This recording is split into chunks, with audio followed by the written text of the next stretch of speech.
Hello, and welcome to the Digital Workspace Works podcast. I'm Ryan Purvis, your host, supported by our producer Heather Bicknell.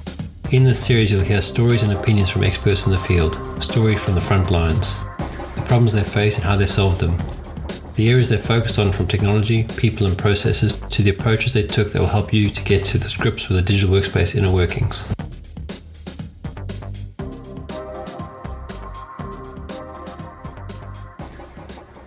Welcome, Teresa, to the Digital Workspace Works podcast. Do you want to introduce yourself, please? I'm Teresa Cain. I'm a director of product user experience and design at TreviPay, and I'm also the author of Solving Problems in 2 Hours. I did see that on your LinkedIn profile, and I'll go straight into now then, rather than asking the question later. What made you write the book?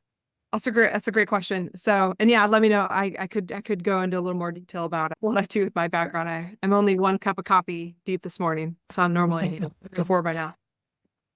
Fair enough. So, in writing the book, Solving Problems in 2 Hours is based on the foundation of design thinking and design sprints. And as a product practitioner, I actually got my career started in product management almost 20 years ago at this point, which is wild and going to age me a little bit. But ultimately, I think we're always trying to create efficiencies, which is what I love a little bit about, the theme of your podcast and kind of what you do, right? So, but in terms of creating efficiencies, when the lockdowns happened, it sent my entire team 100% remote.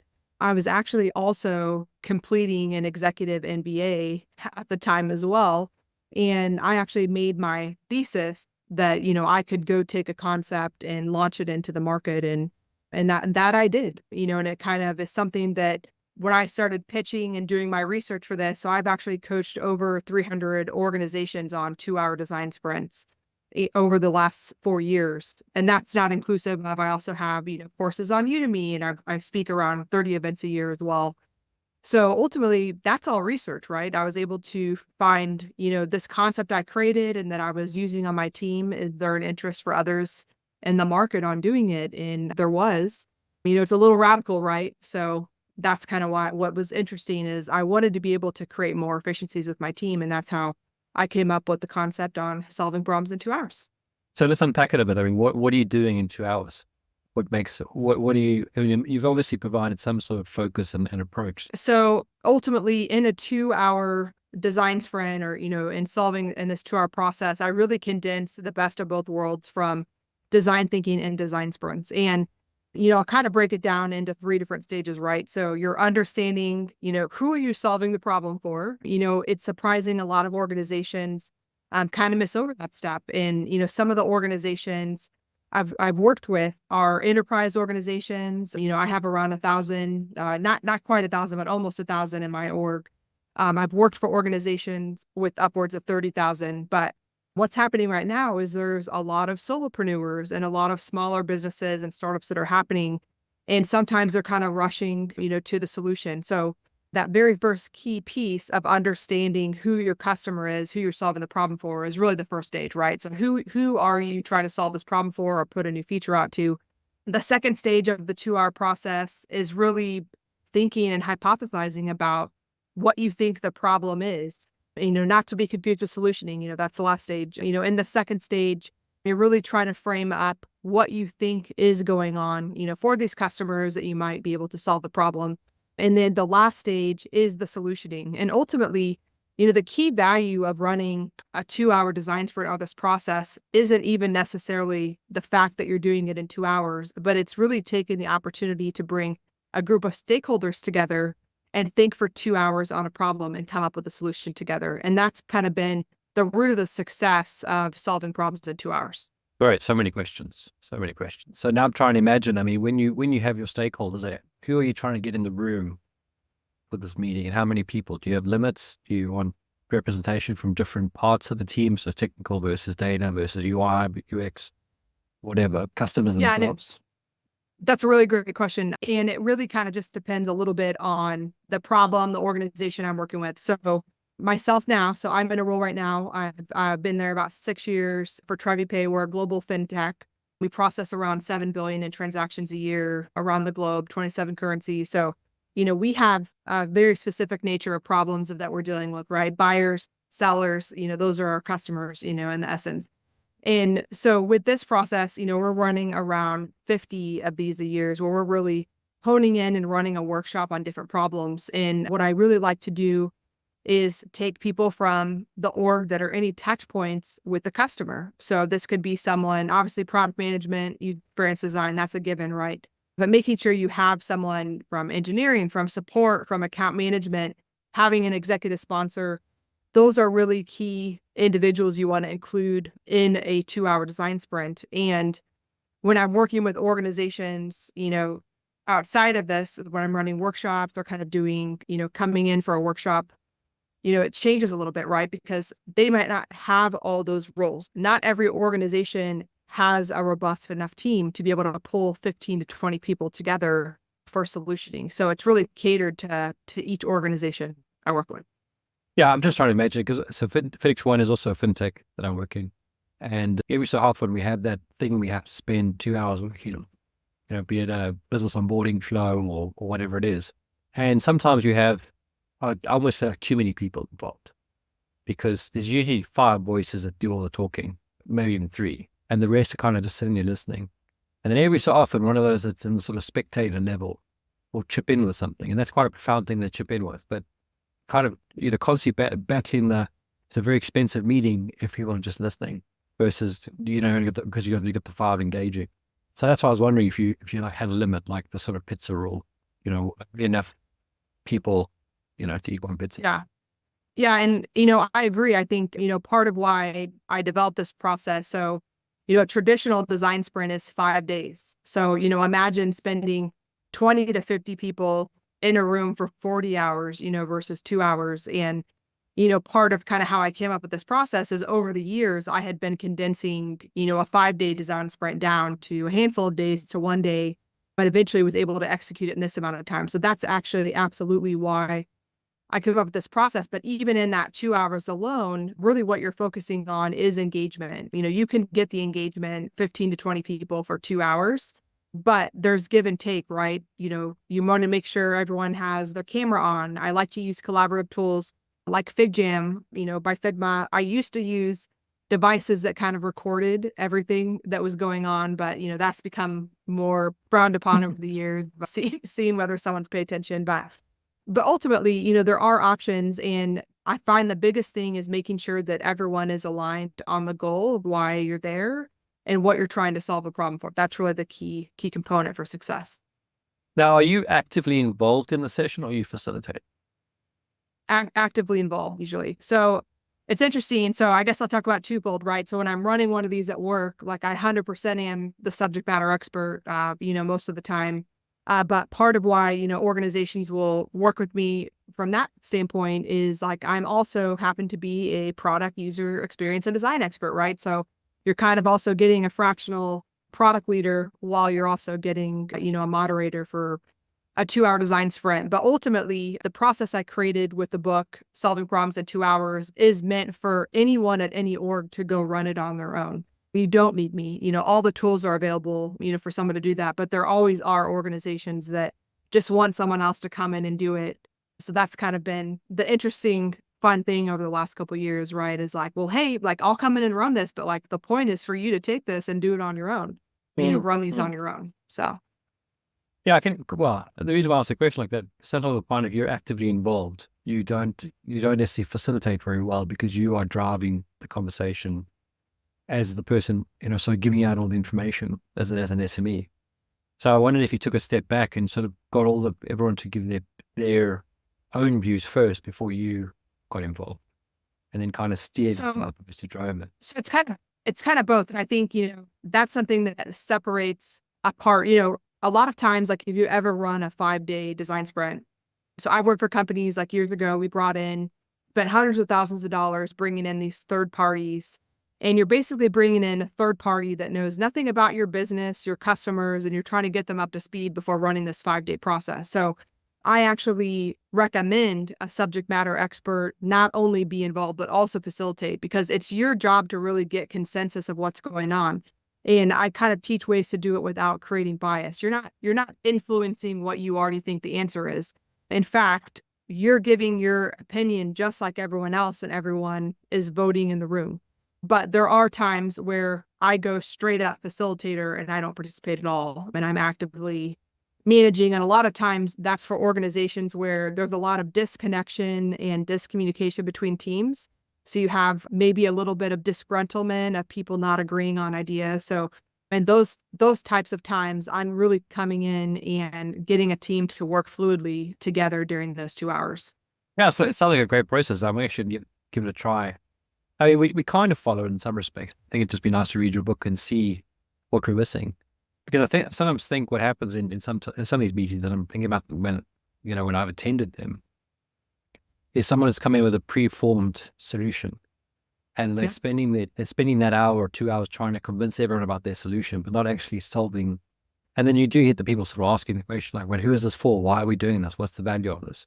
And that kind of does turn it around sometimes. It depends on how strongly that person views their own solution in some respect. Yeah, and in this process, one person doesn't really get the time to go do that, right? So their idea is no different than everyone else's. So, in the collaborative tools that I use, which I've used a number of them over the years, Miro, Mural, Envision, obviously out, but with FigJam, I recently moved my whole team to Figma a couple years ago. So we've got our whole design system in there as well. But ultimately, from a collaborative nature, you get the same amount of voice as everyone else in the room. And that's really the nature of it. You could have someone that comes in with a really powerful idea. And a lot of times I see this as like a CEO or an executive role that's coming in and trying to influence everyone on it. And sometimes what I'll do in that case is I'll make everyone anonymous on the board. So no one's really getting to say anything except for me, and everyone is anonymous in these collaborative tools. Even if we're in person in a room together, I still use them. And that's how I create that, taking away who you're focusing on. I really create that uniformity across. No one has a more higher voice than another. Oh, that's an interesting thing. How do you handle in-room versus remote and the combination of both? Yeah, it's been interesting. I'll tell you, I'm an extrovert, and I feed off the energy of people, right? So like when we went on lockdown for 18 months, 24 months, that was kind of a big deal. And even now, so like as an organization, I work in a hybrid organization. So we still have some folks remote, some in person. We've got offices in Australia, the Netherlands, Costa Rica, the United States. So we've got offices all over. And, part of that really is a challenge. And I've had to adapt with that, but it's also allowed me the opportunity to work with my organization and our other organizations around the globe because of it, right? Because of the virtual nature. So oftentimes I'm either running 100% virtual, or I'm kind of doing, at least one person is always remote. Like I have not had, success having everyone there just because the nature of schedules and so forth. So usually, we're equipped with a lot of, tech equipment, right? So we've got cameras in the room, we've got boards that can visualize it. And I think it's fun. I think it's kind of a little bit of a hybrid, best of both worlds of, I'm still not using Post-it note. Like I'm not going to have everyone write on Post-it notes and stick them on the wall. Like let's move past that. I know a lot of, yeah, exactly. I know, you're all about efficiency, right? So, let's not move backwards. Like this is moving us forwards, right? We're not spending 5 days. We're spending 2 hours. We're not manually writing things down. We're all collaborative in a tool. And those efficiencies are really what allow for, the rapid solutioning, because everyone is in the tool together. They're reading what everyone is writing, whether they know who wrote it or they don't know who wrote it. And that's kind of really what makes it effective. Yeah, I mean, some of that stuff, there was a very good book, I think it's called Sprint. You can see the cover, light blue cover. And that quite a good versus around using dots and floating on a wall and that kind of stuff. But that only really works in an in-person workshop. Having the sort of hybrid environment, I can always imagine you'd have people with their laptops in the room working on the tools you've got whilst having a conversation and trying to give everyone the airtime as well to talk. Sure. I guess. Yeah. And I think there's a time and place for that too. So, Sprint, so that was Jake Knapp and the team at Google. That is the 5-day process. And I think there's still a time and place for that, right? I mean, you're not going to go in, there's certain problems that work well for a 2-hour design sprint, but I think the notion is, regardless of whether or not there's a 5-day design sprint option at all, like the one that's mentioned in that book, which is a great process, I think that organizations don't have the time. No one has the time or budget to do that anymore. Now we also have the challenge of remote and hybrid employees. So I know the team that had kind of spun off from Google and created that book has created a remote 5-day design sprint process. But I have that. Okay. there's no one from my team that will sit on a 5-day remote design sprint. I mean, that's how I landed on this process was how do you get engagement from 50 people for 5 days straight in a remote environment? Obviously it's probably done really well. I know that they've recently come out with that. I actually wrote about it in the book a little. So did a little research on it, but I haven't executed on it because of this process. But it's interesting though, right? It probably depends a lot around like who you're working with. Is it a problem of a spinoff of a feature on a product you already have, or is it a brand new concept? A lot of the organizations I've worked for over the years really were using design sprints as something they were planning out, 3, 6, 9 months in advance that they knew they were going to work on strategically. And that's just not something that works anymore these days. I mean, I work in fintech. When I started there 6 years ago, we had 5 competitors. We have over 50 now. I mean, organizations don't have the time to wait 3, 6, 9 months, or let alone spend 40 hours just focusing on one thing. We need to be solving multiple things. And with the 2-hour process, I've got we've got a pretty large product team at TreviPay. So we have, over 30 product managers. So enabling this process, we could put every single product manager focusing on a different problem in 2 hours in the same week with different teams. I mean, that's how large we are. So that's really the beauty of it, right? Is how do we really speed up this process efficiently? We're not, skipping over anything, but how do we do it efficiently? And I kind of mentioned a little bit of an academic approach, right? So I kind of did this a little bit as a thesis, and kind of launched it in to the market. It all kind of worked out. And so I had done during my research, I had taken problems and tested a 5-day method against a 2-hour method with different groups. It kind of did some A/B modeling in terms of would we get to the same solution. And 80% of the time, the groups got to around the same solution that was achieved in a 5-day design sprint versus a 2-hour. So does it work 100% of the time? No, but 80% of the time is pretty darn good. And that's really pretty close to the statistic of a solution you would get successfully with the 5-day model anyways. So. Yeah. I mean, I'm thinking about Pearson's law is a Pearson's law where every time will extend, the work will expand with the time you have. So if you give it 5 days, it'll take you 5 days. If you give it, and that's Elon Musk's sort of thing. If I take away your time, what can you solve in less time? And you will solve it. I think that's the point, because you have to give it that focus. And I think, again, if you look at the sort of even look at software development, how it went from being waterfall mode to agile with confined sprints of 2 weeks or 3 weeks or 4 weeks, or even down to 1 week if you want. Just having time bounds creates that pressure that you need for people to cut out the noise. And I was wondering, in that 2 hours, what do you come out with? Is it just a thick jam diagram with some notes on it, and then someone goes and takes that into stories? Is that the sort of next step once you've done that, or is there some revalidation? Yeah, that's a great question. That's the beauty of this process. So, my team at this point has been running these for a few years, right? So when we come out of a 2-hour design sprint, yes, like it's right into user stories and we can work it right in. We're on a 2-week sprint cycle, for Agile, so we can bring it right into the next sprint. But sometimes, and here's the key difference between, a 5-day design sprint and this 2-hour process is in a 5-day design sprint, even if the whole group doesn't really agree on the prototyping, you're taking it into customers and you're testing. In a 2-hour process, you are making that decision as a group, whether you're going to move into prototyping and testing. So if you agree as a group, like, hey, we need additional validation, we want to bring this to customers, great. If not, and you're kind of just adding on to a feature and you want to, bring it right into your solution, you're able to do that. And part of it really comes down to this process is kind of morphed a bit outside of the tech space a little bit. So I've run this process with operations teams, marketing teams. I've run this process with teachers, looking to solve engagement issues, for students. So this process doesn't have to be limited to the tech space. And that's kind of why that changes a little bit on whether you're in the tech world and you're doing Agile, or you're really just looking to come up with a solution and run with it after those 2 hours. Yeah, well, I mean, I think product management is a not just tech limited. I think it's a concept that everyone kind of deals with. How do you solve my problem in a way that's useful? Because you look at anything you build, it's a product. And they can call it a service as well. And I think the service is still a product in a lot of ways. Great. Well, maybe because we talked about remote and hybrid, but let's go to the standard question then.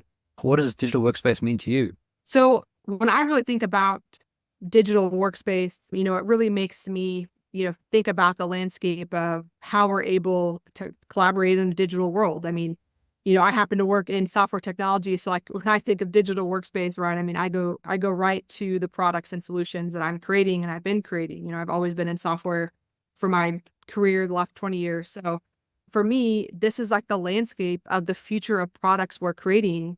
When I wrote the first edition of this book, ChatGPT was just an idea. It wasn't even out there yet. And the reason I came out with the second edition is because, well, let's look at what happened there, right?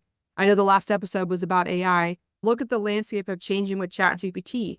When I run my workshops now, I actually have some teams use ChatGPT to help them write problem statements and teach them because the people that don't have it. So my course on Udemy, actually I've got 2 courses on Udemy, I've incorporated how they can use ChatGPT for certain components of it. So when I think of the digital workspace, it's really the opportunity of how we continue to advance with new technologies like artificial intelligence, the new opportunities for the new landscape and generation of tech. Yeah. I mean, it's good you bring up the GDP thing because we use it a lot just generally, but I use it to create my own GDPs. Often when someone sends me a whole lot of information, I create a GDP just to look at that information. I find that immensely useful. And ironically, I was trying out the competitive products. I don't want to mention names because one of them's a partner and all the rest of it. But what I was finding is that ability to create a GDP is a unique thing to ChatGPT. So you can't go do that with the other ones yet. So that ability to put in your sort of context. So when we design the product we have, a whole bunch of widgets, pages, etc., you can create the context in your GDP. So when you start asking questions and for it to write stories, it's writing it with context around your application already. And I find that immensely powerful, even if it's not, 50% accurate. It's, it probably is 50, but not the 75, 80% that you'd ideally want. It does get better. And I've used it inside of Notion as well. Notion's actually not too bad, but I find with Notion, you have to put a lot of information in your columns for it to do the generation. So I guess the question I'd have is, do you think that the people using the ChatGPT mechanism or something similar are reliant on it because they don't have the knowledge themselves, or because they are creating, they have the knowledge, just don't know how to word it properly? They just need that language model to make it make sense and structure. Right. Yeah, and this is a bittersweet topic, right? Because in addition to being a product leader, I'm also a writer, right? So like there's the writer part of me, like, it's frustrating to see this ChatGPT technology come in because I'm kind of just like I would say my writing has like a little bit of charisma. So, if I write a sentence, like I'm like, well, that's just how I talk. Someone's gonna think this is ChatGPT. I mean, I think some people write with more charisma than others, but I think here's the reality. Like if companies haven't embraced ChatGPT in some way or fashion or form, then they're behind. I mean, embrace it, figure out how to use it. And, something that we've done as an organization, it's not widespread integrated, but Grammarly, for instance, is something where I find a really valuable tool. In fact, if you have a situation where employees are maybe not communicating in the best way, maybe passive aggressive writing, Grammarly can come in and say, hey, the tone of your email doesn't really sound that great. You might consider writing, it like this. And while Grammarly is a great tool, another challenge becomes the security, of everything that you're sharing. I mean, everything that you share, like you can't really share anything proprietary. You have to be careful about what you're putting in there. I mean, even then, look at I don't know if you followed on Twitter, the last couple of weeks on the Adobe license user agreement and people talking about that. But, Adobe's latest Creative Cloud license agreement stated that they can access your documents at any time and post them publicly. I mean, that's just a high level summary in terms of what you agree to when you're using the cloud. And surely they're not going to be going there and posting your documents publicly, but when we use these products like Grammarly, Adobe, ChatGPT, you have to use them knowing that whatever you give them might be something that they can use, even if they don't plan to. It's something that could be in a database that's being used to build a system like ChatGPT, right? So to me, that's the risk. I think it's really fabulous, but working in a fintech, which you have experience with that too, that's really risky, right? We don't want to share proprietary secrets. We need to be really careful about who we partner with and who we integrate with. Yeah. Yeah. And actually, I'm glad you brought up the security piece. I wouldn't say I forgot about it, but I wasn't thinking about it. And I think you've got to have, and it's the whole open source versus licensed software sort of debate. You can use a lot of open source stuff, but you have to be very careful around the licensing terms, because sometimes by using the open source component, your improvements or use of that library actually makes everything open source in a sense, or the ownership shifts. It's no longer yours. It's actually becomes, Veracity. And I remember going through this when I was at UBS, because I didn't really think of it as a big problem. And the guy who's doing the compliance actually showed me 2 paragraphs, 2 different license agreements. And one of them actually said, by using the software, anything that uses the software has to be open source by linkage, whatever word it is.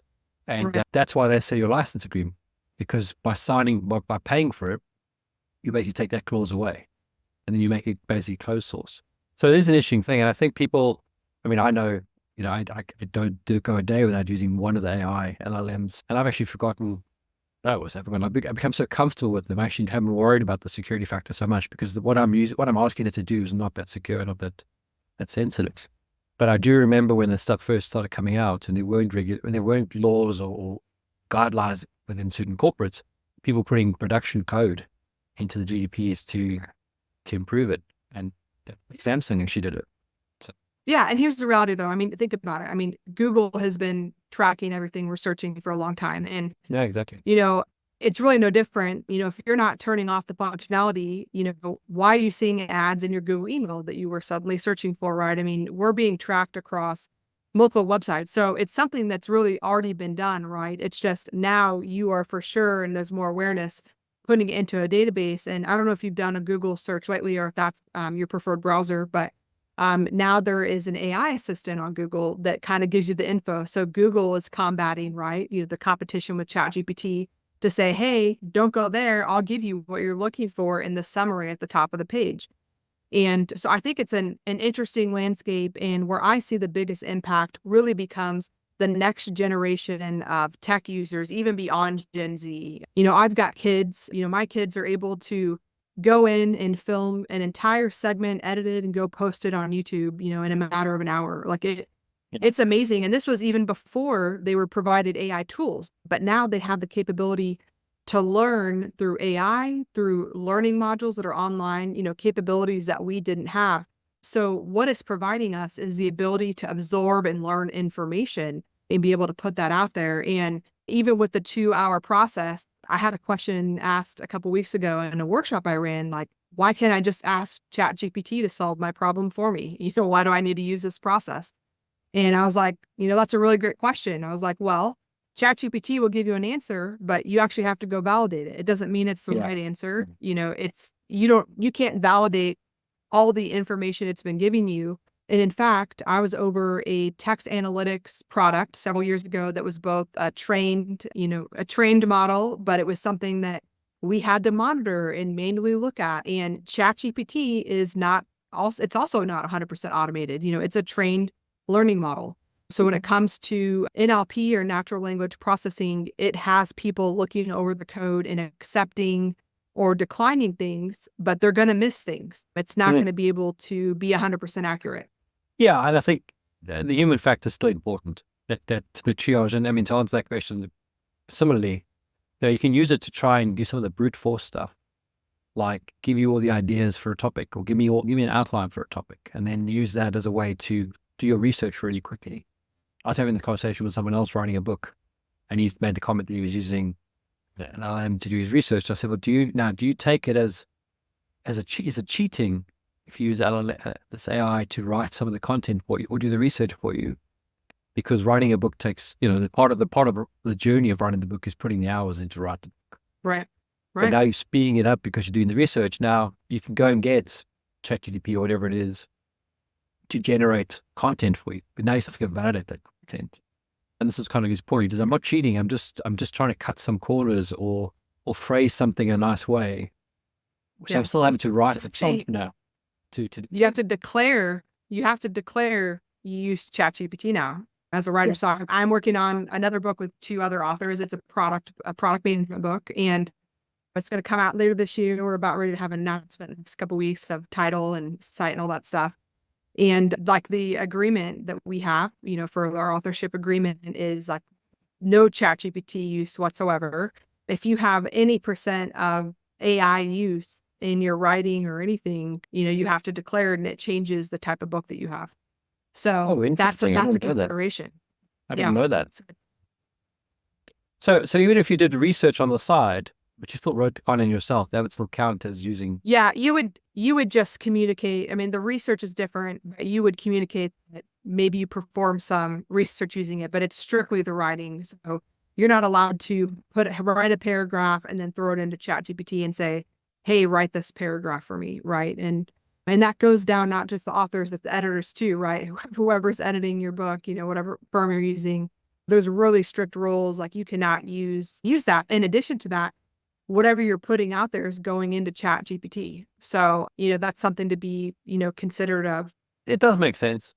I mean, I think so my kids and I, we've got a storybook series called Dark Thunder, which we'll sit at night sometimes and we'll have ChatGPT write. Again, it's a GDP we've created for Dark Thunder. It's done all images, and my kids get a kick out of the ability to ask it to draw a picture of Dark Thunder, and they'll come up with whatever story they wanted. And I always say to them, you've got to do the picture, but you also have to have the story, because it's very easy to have pictures being made all the time. But I want, my kids are learning to read and at that age. So it's like, get the story, and then while we read the story, it can generate the picture. So that's kind of the flow. And I don't have an issue with that being sort of in GDP. I might at some stage turn that into a book, for them to download and print out or whatever. It's just the process of them getting used to using the technology. Because I think by the time they're at that age of schooling, going into proper school, not primary school, but high school, it'll be part of what they do. And anyone can get used to it, suddenly left behind.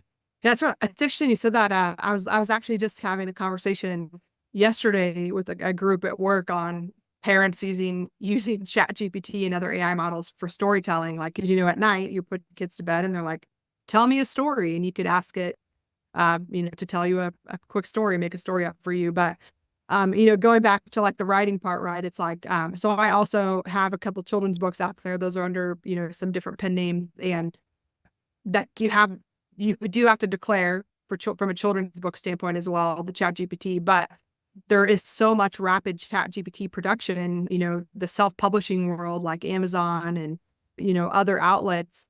Over 50% of the books are starting to not only be self-published, but they're starting to see a rise in ChatGPT. So it'll be interesting to see the landscape of what that means for writers and illustrators, right? Yeah, it's interesting because I read a lot of sort of series books, like 15 books in a series, and I'm reading one at my book 11 or 15. And I wonder how these guys put out books so quickly. And yeah, it's 200 pages, 250 pages, of a science fiction sort of space opera book. So, they can write it. I suppose they can write it pretty quickly, in the sense that they don't have to do a lot of research. They have to write it. It's basically spin it out. But you do kind of feel like at some point someone's going to start using an AI of some sort to write the book for them, or at least, fill out some of the color in the book, so they can write their main. I don't know. There's a pretty big argument. A lot of people are angry about it, and the industry. I'm part of a couple author groups across the states, and not only that, but now there is AI technology for audiobooks. And so that's been a big conversation as well, of people using AI for audiobooks that's built into some of these publishing platforms. But and here's the thing is, you're supposed to declare, but to your point, what's stopping someone from not declaring? How do you really make sure every person that in the process that touches your book isn't using it? It's probably hard at this point to declare it. And at what point do you decide that it's already just part of the process when making it better? Yeah, well, I mean, I suppose if the quality of the book is good, you don't really mind. And I use Kindle Unlimited, so I'm not really paying for the book. I'm paying for a subscription, so I almost don't care. But I bought a book the other day. I think I paid $30 for it, or $40 for it. Now, if I read that book, which I haven't read it yet, and the quality is bad because they generated it, or I can see that they've generated it, I would actually probably be put out, because I don't feel like they've done, as I said, that hard work of writing the book, which you know more about than I do. But in the same token, I look forward to a day, like some of these series I read are really good, and I never want them to end. So Right. the concept of having an AI keep writing the story, that every day you read, the book has been written further, that it never ends, would be pretty cool. But I mean, some books, have to end. Stories have to end sometimes. But and that was the one concept I have that I'm using now, is that you could have this continuous book that kind of went with you could never end. You could just go with your life, like your life events can be written into the book as well. Right. Yeah, it's scary, isn't it? I mean, that's when we talk about efficiencies, how many jobs did we just talk about replacing in the last 5 minutes right there? I mean, all of it, right? Well, it's so the thing that I was actually looking for the other day. So because I read on Kindle, sometimes I read a book that's really good, and there is this audio. So I was actually looking for an app the other day that if I could turn the app on to read that. So I'm going for a walk somewhere and I want to carry on reading the book. Is there something that could go carry on reading the book for me, so I can have it as audio, but because there's no audio book, I'm not really breaking copyright and the or that. I'm just solving that problem. And I wonder if that's not something that would be under a license that you could probably pay a little bit extra and have the AI read it to you. Yeah, I know there's Whispersoft, which isn't for every book, but I think it's supposed to solve Well, a little bit of. well, that'll only solve it if there's an audiobook. So if you go to Audible, Oh, you're right. It'll help you go back and forth between. then that's the point, is that some of these books that there's no audiobook. So I mean, you've been writing a long time then? Yeah, I actually started off in writing. So my undergrad, I had 2 undergrad degrees in journalism and English. So Wow. I was planning to be a writer. So for me, I could go knock out, if I really wanted to, 50 pages in a day. That's just Okay. how my brain works. But I have a full-time job. I think as I get older, right, my retirement plan is I'll probably just write all kinds of books under different pen names. That would be my dream of.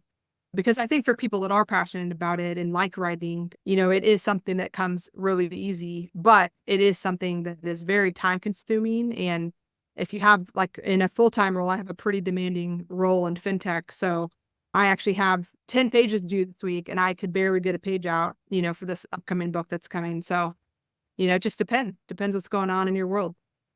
So when do you find time to write? When do you make I time? write between 9 p.m. and 2 a.m. So I am just a night owl. I always have been, but that's always so I have 2 undergrad degrees, 2 masters. So that's the nighttime hours are when I get my creativity and my energy boost, and everyone in the house is asleep, and it gives me the time to have that creativity. And I am not a morning person. I've never been a morning person. Okay. So then you sleep until the kids wake you up, or? Yeah, I mean, that's the thing, is I think I just get less sleep, which isn't, as I get older, right, it's not the healthiest of things. But no, I mean, I think actually I've got a book coming out later this year. I've got another book that's slated for next year. So I've got a lot of writing that is due right now that I'm behind on. So I think for me, being able to write at night, and then I'm usually able to sleep in till 7, which it's not really sleeping in, right? So 5 hours of sleep.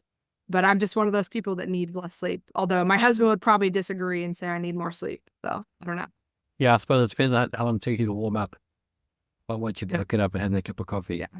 That's with all the coffee though. I mean, I'm Italian, so I could drink coffee all day. It runs through my veins. So Great. Super. That's been pretty great. Is there anything else you want to share, or? yeah. Just on, if anyone's wanting to learn more, obviously we've talked a lot about efficiency, ChatGPT. I do bring a lot of how to use AI concepts into this process in the book, the 2nd edition book of Solving Problems in 2 Hours. And then also in my Udemy course on 2-hour design sprints as well. So if you're able to check those out on Amazon or udemy.com, or just go to 2hourdesignssprints.com. Fantastic. Great. And if people want to get hold of you directly, we're in the best place. Yeah, so I'm mostly active on LinkedIn these days. So LinkedIn, or on Twitter at Design with T Cain, or just go to my website, teresa-cain.com. Fantastic. Great. It's been wonderful talking to you. And I wish you well. Thank you. Super. Thanks, Abe. Well. Thanks. Bye. Thank you for listening to today's episode. Heather Bicknell is our producer and editor. Thank you, Heather, for your hard work on this episode. Please subscribe to the series and rate us on iTunes or the Google Play Store. Follow us on Twitter at the DWW Podcast. The show notes and transcripts will be available on the website, www.digitalworkspace.works. Please also visit our website, www.digitalworkspace.works, and subscribe to our newsletter. And lastly, if you found this episode useful, please share with your friends or colleagues.